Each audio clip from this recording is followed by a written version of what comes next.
ಇನ್ನು ಕಲಬುರಗಿಯ ನಗರದಲ್ಲಿ ಬಾರ್ ಒಂದು ದಗದಗನ್ನೇ ಹೊತ್ತಿ ಉರಿದಿದೆ. ಸರ್ದಾರ್ ವಲ್ಲಭಭಾಯ್ ಪಟೇಲ್ ವೃತ್ತದಲ್ಲಿರುವಂತಹ ಬಾರ್ ಇದು. ಸಡನ್ ಆಗಿ ಇದ್ದಕ್ಕಿದ್ದಂತೆ ಬೆಂಕಿ ಕಾಣಿಸ್ಕೊಳ್ಳುತ್ತೆ. ಬೆಂಕಿ ಕಾಣಿಸ್ಕೊಂಡಿದ್ದ ಕ್ಷಣ ಮಾತ್ರದಲ್ಲೇ ದಗದಗನೆ ಹೊತ್ತಿ ಉರಿಯುತ್ತೆ ಇಡೀ bar. Vintage the resto bar ಮತ್ತು ರೆಸ್ಟೋರೆಂಟ್ ಅಲ್ಲಿ ಅಗ್ನಿ ಅವಘಡ ಅನಾಹುತ ಸಂಭವಿಸಿರೋದು. ಬಾರ್ನ ಮೇಲಂತಸ್ತಿನಲ್ಲಿ ಏಕಾಏಕಿ ಬೆಂಕಿ ಕಾಣಿಸ್ಕೊಂಡಿದೆ. ನಾನು ಹೇಳಿದ್ನಲ್ಲ, ಕ್ಷಣಾರ್ಧದಲ್ಲೇ ದಗದಗನೆ ಹೊತ್ತಿ ಉರಿದಿದೆ ಇಡೀ ಬಾರು.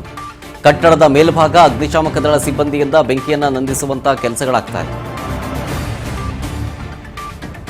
ಅಕ್ಕಪಕ್ಕದ ಕಟ್ಟಡಗಳಿಗೂ ಕೂಡ ಬೆಂಕಿ ವ್ಯಾಪಿಸದಂತೆ ಎಚ್ಚರಿಕೆಯನ್ನು ಕೂಡ ವಹಿಸಿದ್ದಾರೆ.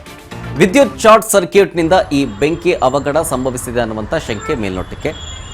ನಗರದ ಸ್ಟೇಷನ್ ಬಜಾರ್ ಪೊಲೀಸ್ ಠಾಣಾ ವ್ಯಾಪ್ತಿಯಲ್ಲಿ ಈ ಘಟನೆ ಆಗಿದೆ. ನೋಡಿ, ರೋಡ್ ಸೈಡ್ನಿಂದ ಕಾಣಿಸ್ತಾ ಇದೆ. ಅದನ್ನು ಸ್ಥಳೀಯರಾಯರು ಮೊಬೈಲ್ನಲ್ಲಿ ಶೂಟ್ ಮಾಡಿರೋ ದೃಶ್ಯ ಇದು. ದಗದಗನೆ ಹೊತ್ತಿ ಉರಿತಾ ಇದೆ ಇಡೀ ಬಾರು. ವಿಷಯ ಗೊತ್ತಾಗ್ತಾ ಇದ್ದಂತೆ ಅಗ್ನಿಶಾಮಕ ದಳ ಸಿಬ್ಬಂದಿಗಳು ಬಂದು ಆ ವಿಂಟೇಜ್ ದಿ ರೆಸ್ಟೋ ಬಾರ್ 2ನೇ ಮಹಡಿಯ ಮೇಲೆ ಆಗಿರೋದಿದು. ಅಗ್ನಿಯನ್ನು ನಂದಿಸಿದ್ದಾರೆ. ಯಾವುದೇ ರೀತಿಯಾದಂಥ ದೊಡ್ಡ ಅನಾಹುತ ಸಂಭವಿಸಿಲ್ಲ ಸದ್ಯದ ಮಟ್ಟಿಗೆ ಅನ್ನುವಂಥ ವರದಿ. ಶಾರ್ಟ್ ಸರ್ಕ್ಯೂಟ್ನಿಂದ ಆಗಿದೆ ಅನ್ನುವಂಥ ಮಾತು ಕೂಡ ಕೇಳಿ ಬರ್ತದೆ.